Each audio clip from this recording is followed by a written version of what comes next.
Hi everybody, Ricky here from Brifford Great Danes, a faith-based Great Dane breeder. Rainy day here in Jersey, doing my walk around the lake.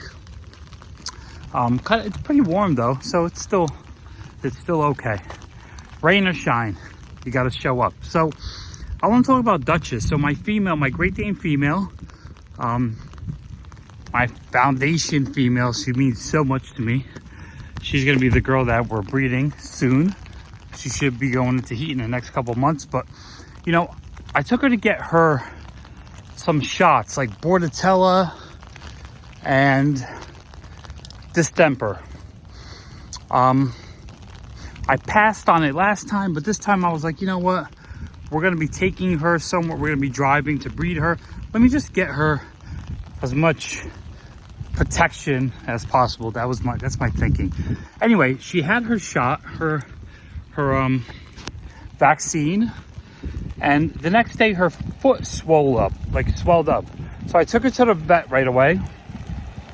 Got it checked, and she was like, you know what? It could be like a tick situation. Maybe she got bit by a tick, or maybe she sprained it. You know, my dogs run around the yard. There's still some ice out there. We have a really, really nice backyard, but it's kind of dangerous, right? The dogs are chasing each other around. There's puddles, ice, branches, So anyway, she gave me something for the swelling. She's like, all right, let's keep an eye on it. So that went down. So then I'm like, oh, great. She's okay. She was, still eating and still going to the bathroom and all of that stuff. Temperature was good. Yesterday, me and my son took her for a walk around by the lake here, and she looked great. And then, I'm sorry, the day before yesterday. Then yesterday, all of a sudden she starts looking lethargic, just kind of not herself, not eating as much.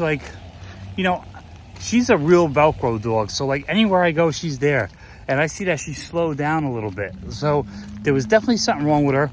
My wife took her to the vet right away. So it turns out she had 104 fever, which sounds really high for humans, but for dogs, I think the normal is between 100 and 103 or something. My neighbor.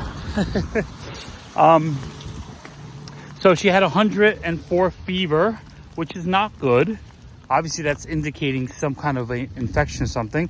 So she goes, let's give her, and I'm sorry, I forgot the name, doxycycline or something like that. So some kind of a antibiotic. So I'm giving her, she's a big dog, so I believe it's 500 milligrams. So 5 pills a day for, I think it's a week. So we started it yesterday, and I gotta be honest, last night I was very close to taking her to the hospital. She was just not herself, laying around,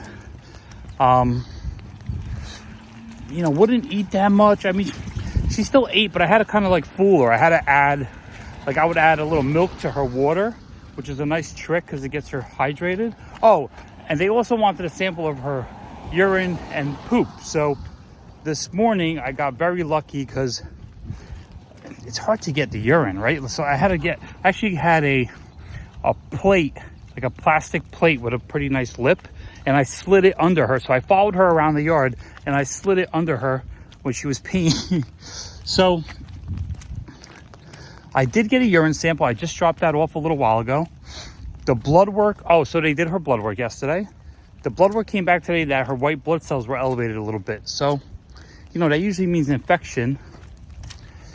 Right away I'm so scared because I'm like, oh my God, what if it's a pyometra or something? So, today I really, really fed her a lot. I was trying to stuff her, trying to entice her. So I put some sour cream in her dry food, some milk. Oh, what's a really good one? Tuna fish. They go nuts for tuna fish. And even the juice, when you first open a can, I would put just the tuna juice in water, and she would drink up the water. Because I did do her pee today, and it was pretty dark. So that kind of worries me a little. That means she could be dehydrated. So, excuse me, I'm out of breath a little bit, but this is a couple miles. I think I do 3.5 miles a day here. I try to do every day. Yesterday I did not because she was not well and I want to keep it. I had such a rough night. I tried sleeping with her in my basement. I have like a room in our basement, which is going to be our whelping area, like an office. And I have a nice like chair, couch there. But that was getting really uncomfortable. So I went upstairs. She laid down on her cushion and I stayed on the couch because I could see her in the kitchen. We have the cushions in the kitchen area. So I was watching her from there. I'm sorry. My earpiece, I don't know if you could hear it or not. So I was watching her all night, right? So that was, and I'm telling you, she was not looking good. Like, you know, I might be paranoid, but I'm like, you know, I'm watching her heart, like making sure she's breathing. Oh, yeah. So today, she's looking a lot better. And the doctor said, you know, let's start her on these antibiotics. We're not sure what it is, but let's start her on this and she may like pep up a little bit. And she did. Today she's looking a little better. So let's see. I mean, God, fingers crossed. Say a prayer, please. She means so much to me and my family. You know, I will say, thankfully I have insurance because there was no hesitation. Should I go to the ER? So I was really close, but I didn't want to overreact. But, you know, the insurance just, I mean, you know, insurance or not, my other dog, our lab senior, she had a closed pyometra that I never even knew about this stuff. This was years ago. And it cost me over $8K. I lost count. My wife knows. I don't want to know. But literally I had to pay $8K cash.